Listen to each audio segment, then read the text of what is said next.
Assalamualaikum warahmatullahi wabarakatuh. Bismillahirrahmanirrahim. Alhamdulillahirabbil alamin. Assalatu wassalamu ala asrofil anbiya'i wal mursalin Sayyidina Muhammad wa ala alihi wa sahbihi ajma'in. Asyhadu an la ilaha illallah wa asyhadu anna Muhammadar Rasulullah ya nabi wa ba'da. Marilah kita mengucapkan syukur pada Allah Subhanahu wa taala yang telah memberikan kita nikmat iman, nikmat Islam, nikmat kesehatan dan kesempatan, sehingga pada hari ini kita bisa bertemu. Salawat dan salam kita haturkan kepada Nabi Muhammad Sallallahu Alaihi Wasallam yang telah membawa umat manusia dari umat yang jahiliyah menuju umat yang Islamiyah seperti saat sekarang ini.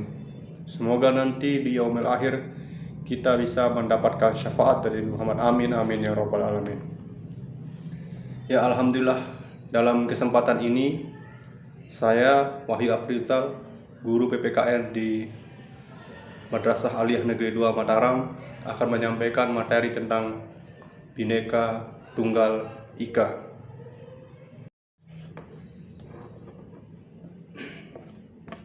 Adapun tujuan pembelajaran dari materi ini yaitu yang pertama, peserta didik diharapkan mampu menjelaskan kedudukan kita sebagai bangsa Indonesia dalam konteks masyarakat global. Selanjutnya, peserta didik juga dapat menjelaskan tentang bagaimana globalisasi berpengaruh terhadap kehidupan masyarakat di berbagai belahan dunia, sekaligus bagaimana tiap-tiap dari masyarakat itu juga turut membentuk identitas masyarakat global. Jadi itu yang menjadi tujuan pembelajaran dari materi ini.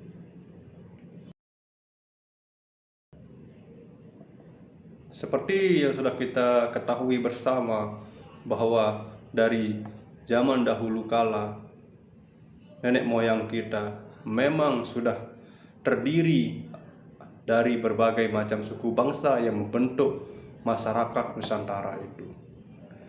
Kemudian setelah datangnya bangsa-bangsa Eropa yang datang ke wilayah Nusantara untuk berdagang, kemudian menjajah, kemudian setelah itu bangsa kita merdeka.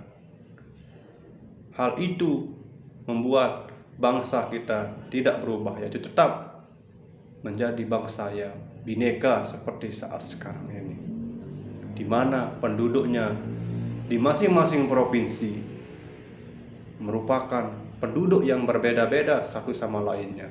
Misal di Aceh ada suku Gayo, kemudian di Sumatera Utara ada suku Batak, kemudian di Sumatera Selatan ada suku Minang, kemudian di Jawa ada suku Jawa, Sunda, Tengger, Madura, kemudian di Kalimantan ada suku Banjar, suku Dayak, kemudian di Sulawesi ada suku Minahasa atau Raja, kemudian di Papua ada suku Asmat Dani, kemudian di Maluku ada suku Ternate, kemudian di NTB dan di NTT ada suku Sasak, suku Atambua, Ende dan sebagainya.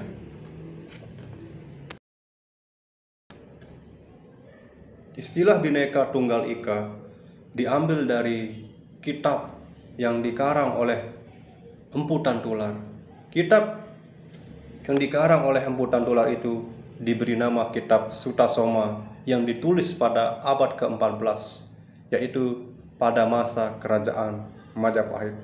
Kitab Sutasoma ini ditulis menggunakan aksara Bali dengan menggunakan bahasa Jawa kuno. Kalimat Bhinneka Tunggal Ika ini ada pada petikan atau kutipan di pupus 139 bait kelima pada kitab Sutasoma. Adapun bunyi dari petikan atau kutipan kalimat Bhinneka Tunggal Ika itu ada pada bait kelima sebagai berikut. Ruweneke datu winus Buddha wiswe bineki rakwe ring apan kene parwe nosen mangkang jinatwe kalawan siwa tatwe tunggal Bhinneka Tunggal Ika tanhana dharma mangruwe. Adapun arti dari petikan kalimat yang ada pada pada puisi dari karangan Empu Tantular ini, yaitu pada baris pertama, ruweneke datu winuwus buddha wisme, artinya yaitu konon antara ajaran Buddha dan Siwa itu merupakan dua hal yang berbeda. Kemudian di baris kedua, bineki rakwe ring apan kene parwenosen. Memang di antara keduanya memang berbeda. Lalu kenapa Tuhan membedakan di antara kedua? Apa penyebab Tuhan membedakan di antara keduanya? Terus di baris ketiga, mangkang jinatwe kalawan siwa tatwe tunggal. Sebab kebenaran jina dan siwa itu adalah tunggal. Kemudian baris berikutnya, bineka tunggal ika tanhana dharma mangrua, berbeda-beda beraneka ragam itu satu, dan tiada kebaikan atau kebenaran yang mendua. Jadi seperti itu kurang lebih arti dari puisi dari Kitab Sutasoma Pupuh 139 bait kelima yang dikarang oleh Empu Tantular dalam Kitab Sutasoma. Nah, dari puisi tersebut di sini kita bisa mengartikan bahwa semboyan Bhinneka Tunggal Ika itu jika diterjemahkan ke dalam kata demi kata, maka artinya sebagai berikut. Kata Bhinneka artinya beraneka ragam, kemudian kata tunggal artinya satu, dan kata ika artinya itu. Sehingga Bhinneka Tunggal Ika artinya beraneka ragam itu satu. Atau yang biasa kita dengar artinya yaitu berbeda-beda tetapi tetap satu juga. Kalimat Bhinneka Tunggal Ika ini pertama kali dibahas atau disampaikan pada sidang, di sela-sela sidang BPPKI oleh seseorang yang berasal dari Provinsi Bali, yaitu yang bernama I Gusti Bagus Sugriwo.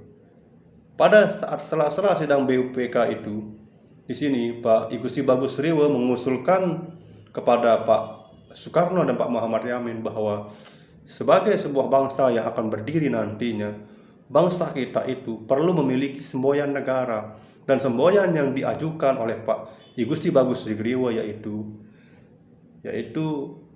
semboyan Bhinneka Tunggal Ika ini, yaitu semboyan yang ada pada petikan puisi yang ditulis oleh Empu Tantular pada Kitab Sutasoma. Dan kemudian semboyan Bhinneka Tunggal Ika ini resmi digunakan oleh negara Indonesia pada 11 Februari tahun 1950 dalam sidang Kabinet Republik Indonesia Serikat. Dan untuk selanjutnya, lambang negara Garuda Pancasila beserta semboyan Bhinneka Tunggal Ika ini resmi diperkenalkan pada tanggal 17 Agustus tahun 1950. Pada awal tahun 1950 itu, negara Indonesia mengadakan sayembara untuk membuat lambang negara Indonesia. Dan yang menjadi pemenang dalam sayembara itu adalah desain yang dibuat oleh Pak Sultan Hamid II dengan desain menyerupai Garuda sebagaimana yang ada dalam mitologi agama Hindu. Dan menurut penjelasan Pak Sultan Hamid II, memang burung Garuda ini merupakan burung yang ada dalam mitologi agama Hindu, yaitu burung yang digunakan oleh Dewa Wisnu sebagai kendaraannya, yang kemudian rancangan yang pertama dari Pak Sultan Hamid II dimodifikasi sehingga menjadi yang sebagaimana burung Garuda yang kita kenal sekarang ini, yang berwarna kuning keemasan dengan burung Garuda mencengkram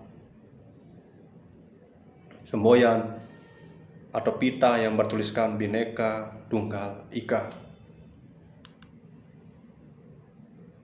Nah, selanjutnya di sini adapun faktor pembentuk identitas bangsa kita, yaitu yang pertama adalah primordialisme. Primordial ini adalah suatu keadaan atau suatu sikap di mana seseorang selalu mementingkan kepentingan suku, agama, ras, adat istiadat, budaya dalam setiap bagian dari pergaulannya, sehingga hal itulah yang ditonjolkan, dan hal ini adalah cara sebagai wujud kecintaan kita terhadap bangsa dan negara kita. Jadi salah satu sikap yang dapat membentuk identitas bangsa kita adalah primordialisme ini. Kemudian yang kedua, sakral. Bangsa dan negara kita ini adalah suatu hal yang sakral, yang harus dihormati, dijunjung tinggi, dihargai, dan dijaga keberadaannya. Karena masyarakat Indonesia menganggap bahwa bangsa ini adalah sesuatu yang sakral. Jadi itulah yang menjadi faktor pembentuk identitas bangsa kita, sehingga bangsa kita dengan kesakralan yang ada pada hati kita, pikiran kita ini akan membuat bangsa kita memiliki identitas dan terus eksis selamanya. Kemudian yang ketiga, tokoh. Dalam membentuk sebuah bangsa, tokoh adalah hal yang sangat berperan. Karena ada figur, jika ada figur, ada tokoh yang disegani, yang dihormati, maka semua masyarakat akan mendengar apa yang dikatakan tokoh itu. Sehingga bangsa kita dengan dihormatinya tokoh itu, ya, dengan adanya figur itu, itulah nanti akan membentuk persatuan dan kesatuan kita, akan membulatkan suara dan tujuan kita sebagaimana apa yang dikatakan oleh tokoh kita. Kemudian Bhinneka Tunggal Ika, udah jelas di sini bahwa Bhinneka Tunggal Ika ini adalah semboyan yang mempersatukan suku-suku yang ada di Nusantara ini, sehingga bisa hidup berdampingan satu sama lainnya, hidup berdampingan, saling menghormati, saling menghargai, dan saling melengkapi satu sama lain, sehingga terwujudlah bangsa yang kuat, yang hebat, dan bermandiri. Kemudian sejarah. Karena adanya kesamaan sejarah, itulah yang membuat masyarakat Nusantara ini menganggap dirinya bahwa kita ini merupakan bangsa yang senasib sepenanggungan. Oleh karena itu, dengan adanya kesamaan sejarah ini, itulah yang menjadi salah satu faktor pembentuk identitas bangsa. Itulah yang memperkuat kita untuk mempertahankan, bagaimana mempertahankan bangsa ini. Karena tentunya di sini kita tidak mau mengulangi kesalahan yang sama dengan jatuhnya atau dijajahnya bangsa kita oleh bangsa yang lainnya. Oleh karena itu, dengan adanya sejarah yang sama ini, kita akan belajar untuk membangun bangsa kita agar tidak direndahkan oleh bangsa lain, apalagi sampai dijajah oleh bangsa yang lain. Kemudian yang keenam, perkembangan ekonomi. Dengan perkembangan ekonomi yang mantap, dengan perkembangan ekonomi yang kuat, sehingga dapat mensejahterakan seluruh rakyat Indonesia yang ada di wilayah Nusantara ini. Dengan begitu, kita bisa menjadi bangsa yang mandiri dan disegani oleh bangsa yang lainnya. Kemudian yang ketujuh, kelembagaan. Dengan adanya lembaga-lembaga negara yang kuat, dan juga dengan adanya lembaga-lembaga organisasi pembentuknya, baik ada yang di pusat maupun di daerah, hal itu dapat menjadi identitas bangsa kita, sehingga kita menjadi bangsa yang hebat dan bangsa yang disegani oleh bangsa yang lainnya. Itu artinya dengan adanya kelembagaan ini, bahwa yang ada di bangsa ini adalah orang-orang atau manusia yang mampu berpikir tentang bagaimana negara ini akan dibawa, bagaimana negara ini akan dikembangkan, sehingga dapat membentuk identitas bangsa yang mandiri dan tangguh.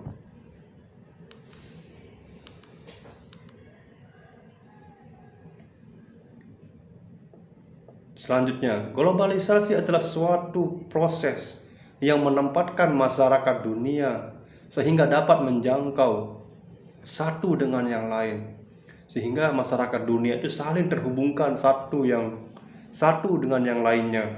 Artinya di sini seluruh masyarakat dunia itu tidak ada yang memisahkannya.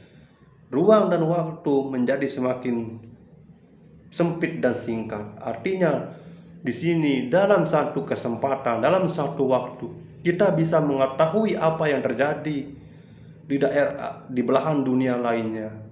Itu terjadi karena adanya globalisasi itu. Dan globalisasi ini dia menyangkut dalam segala aspek kehidupan, baik di bidang ekonomi, politik, budaya, teknologi, maupun lingkungan. Artinya di sini, di era ini, kita sudah menjadi masyarakat global. Dalam era globalisasi ini, kebinekaan kita sebagai bangsa, kita perlu kuatkan sehingga kebinekaan ini, keragaman ini tetap eksis. Meskipun era globalisasi telah terjadi seperti saat sekarang ini. Caranya yaitu kita di sini mempunyai perilaku yang mengakui, menghormati, dan menghargai perbedaan budaya, nilai, keyakinan yang ada di dunia ini. Kebinekaan yang ada di bangsa kita ini, kita harus terus lestarikan, dan kita harus terus saling bahu-membahu satu sama lainnya. Jangan kita anggap perbedaan ini sebagai suatu masalah, tapi kita jadikan sebagai sarana untuk saling melengkapi kebutuhan kita masing-masing. Kita juga harus menyadari bahwa kebinekaan kita ini bukan hanya kebinekaan yang ada di negara kita ini, tapi di era globalisasi ini kita ada di tengah kebinekaan masyarakat global, yang berarti di sini kita harus memiliki kesadaran dan tanggung jawab terhadap masalah-masalah global yang mempengaruhi kesejahteraan umat manusia. Misalnya seperti adanya perubahan iklim, adanya masalah kesehatan, atau ada masalah di negara lain. Kita juga harus ikut berbelasungkawa. Itulah sebagai bukti bahwa kita ini adalah masyarakat dunia yang peduli terhadap saudara-saudara kita di belahan bumi yang lainnya. Seperti itulah yang dimaksud dengan masyarakat global. Artinya di sini kebinekaan yang ada di masyarakat atau di bangsa kita ini kita jadikan sebagai sarana pemersatu kita, sebagai sarana pembelajaran kita untuk menuju ke masyarakat global yang lebih beragam lagi karakter budayanya dengan bangsa kita.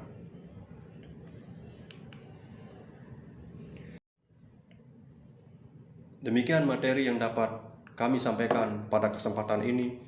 Semoga apa yang kita pelajari ini dapat bermanfaat dan dapat kita implementasikan dalam kehidupan kita yang bineka ini. Semoga kebinekaan yang ada di bangsa kita ini selalu kita jaga, selalu kita lestarikan, sehingga kita bisa mampu menjadi bangsa yang kuat, tangguh, dan mandiri. Akhir kata, mohon maaf jika ada salah-salah kata dan kekurangan. Wabillahi taufiq wal hidayah. Assalamualaikum warahmatullahi wabarakatuh.